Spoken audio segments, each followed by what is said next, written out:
네, 다음은 이종걸 최고위원의 모두만 있겠습니다. 예, 이명박 대통령이 독도를 전격 방문했습니다. 역대 대통령들도 독도를 방문하지 않았습니다.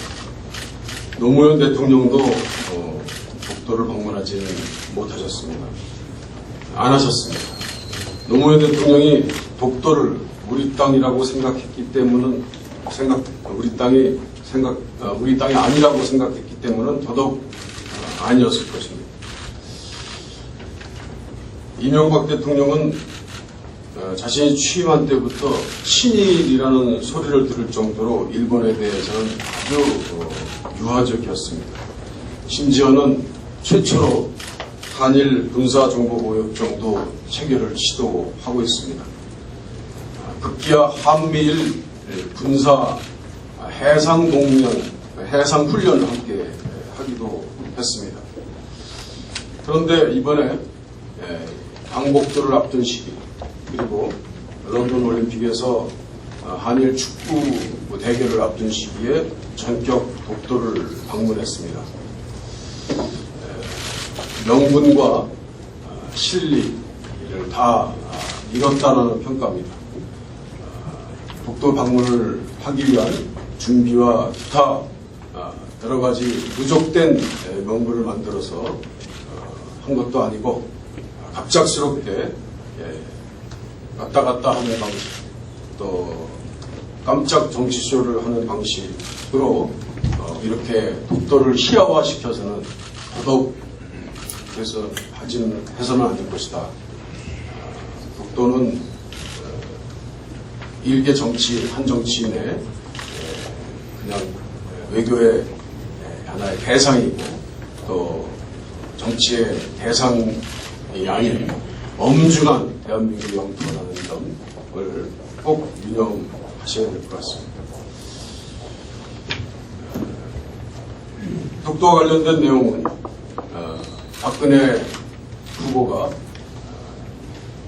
또 사실을 가리려다가 드러난 일 중에 최근에 한일 수교문서 서명이던 1965년 5월 27일 진정으로 국무장관 집무실에서 나온 대화로 기록된 글이 저희들한테 알려졌습니다.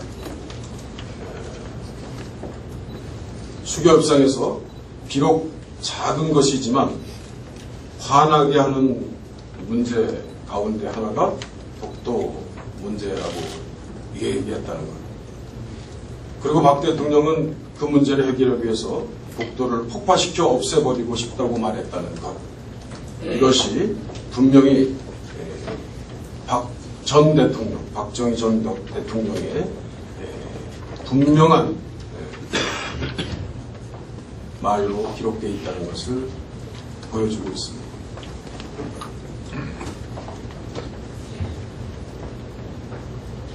한일 수교협상 체결에 걸림돌이 된다고 해서 독도를 폭파시켜버리고 싶다는 그런 솔직한 그러나 멀지각한 말을 한 박정희 대통령.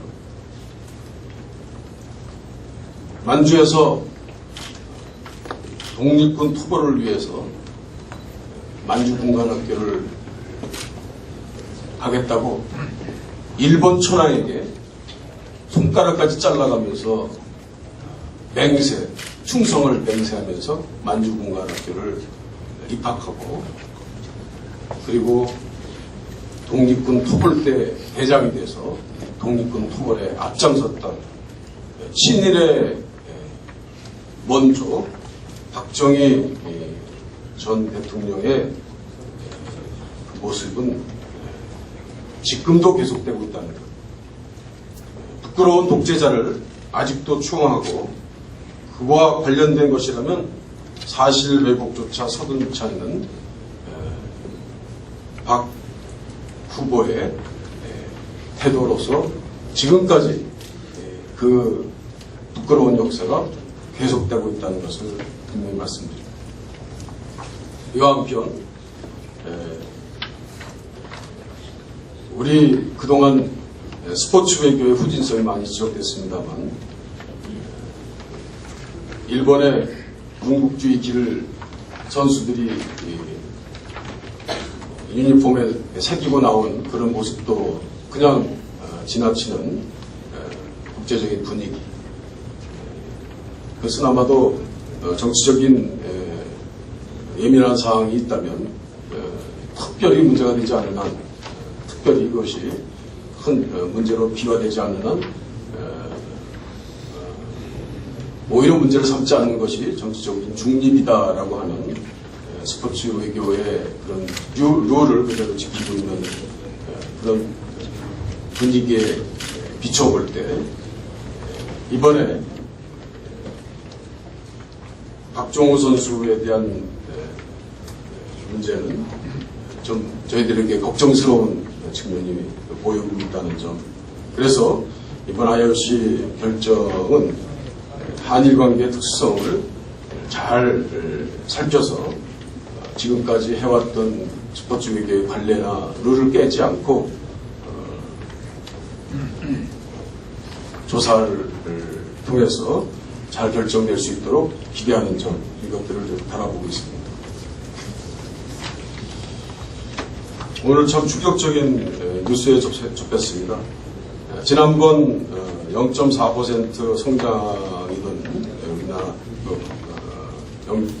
경제 성장의 지수가 이번 3분기에는 이제 0% 수준으로 근접하고 있다는 점입니다.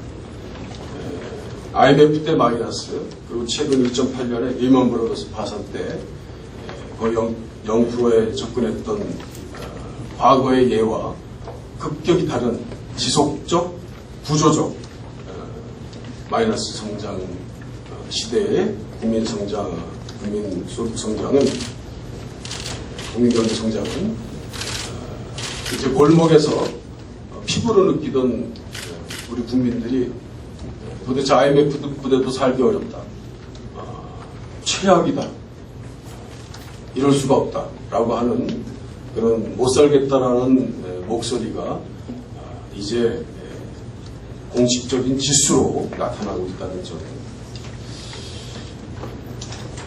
이명박 대통령께서 8.15 경축사에는 경제위기 극복에 방점을 두고 있다는 얘기를 들었습니다. 747 공약을 내세워서 경제 대통령을 자처하면서 어떤 윤리적인, 어떤 도덕적인 흠에도 불구하고 대통령으로 당선됐던 이명박 대통령, 이제 747뿐 아니고 모든 경제는, 본인이 외쳤던 경제는 사기 행각으로 가고 있다는 점을 꼭 다시 유념해야 될 것 같습니다. 이제 와서 경제 위기를 외부에 돌리려고 하는 경제 정책의 실패를 외인 요소로 돌리려고 하는 또 다른 꼼수를 부리지 마시고, 지금까지 70년대식 성장 지상주의에 매몰돼서 부자 감세와 재벌 특혜 등으로 나라 살림을 망쳐놓은 것이 주범이다라는 것을 분명히 하셔서 마지막 임기 정리하는 때 정말 그동안의 사기 대통령이 우려되고 있다라는 그런 많은 세간의 입장을 그래도 좀 씻고 불식시킬 수 있는 노력을 해주십사 하는 그런 말씀을 이상하게 드리겠습니다. 네, 다음은 우상호 최고위원회 모두 발언이 있겠습니다.